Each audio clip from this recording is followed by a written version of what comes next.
Make sure you keep the hardware from the donor, which I did, because here you can't see it, but you need to cut this out.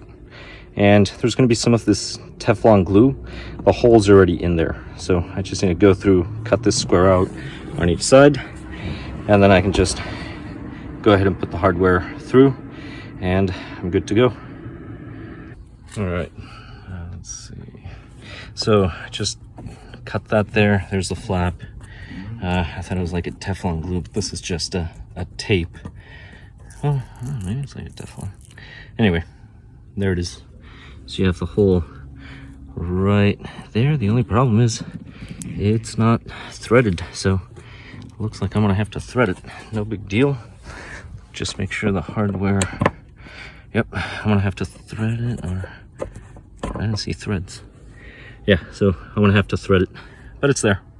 All right, for the tap, I'm using this 12mm by 1.75. So just make sure you use oil, and you're going to turn a little, and then always go back so it cuts. Here now the seat's in the way, so let me do that. There we go. Just go. It's pretty easy. All right, I'm going to go back to using 2 hands. There we go, it's cut. So that's it. So again, it's a 12mm by 1.75. That's what you need. So you just have to cut this off. So remove the armrest. You're gonna need a 50 Torx. You just pull, and there's a Torx. And then once you remove it, you can slide this up. Put this, make sure you cover the foam, or else you're going to burn it with the sparks. You don't want to do that.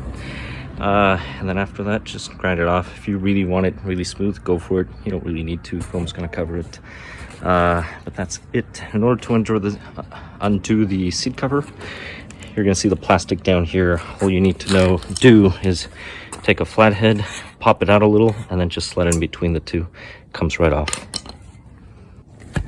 Alright, so I do have extra hardware.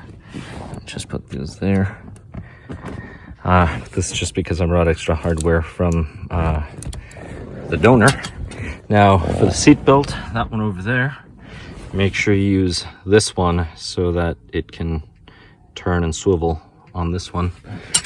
But there we go. So seats are there, that one's there, and that's it. So you have a Torx 18, Torx, well, 18 there, 18, and this is some of that stuff that was covering the hole. Tool bag out of the way.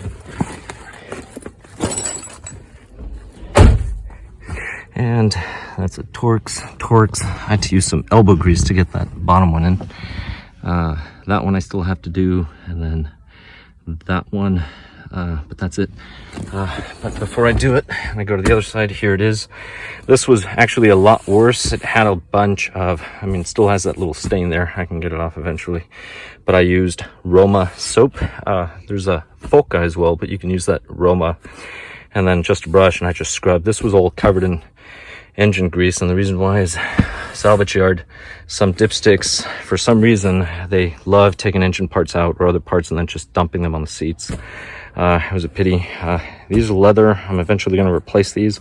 I was tempted to bring the entire bench, but that was off an F-250 and it didn't have the heated seats or the power on the driver's side. That's the reason why I didn't bring the entire thing, but it would have been 3 separate seats. But I'll just buy the covers at some point.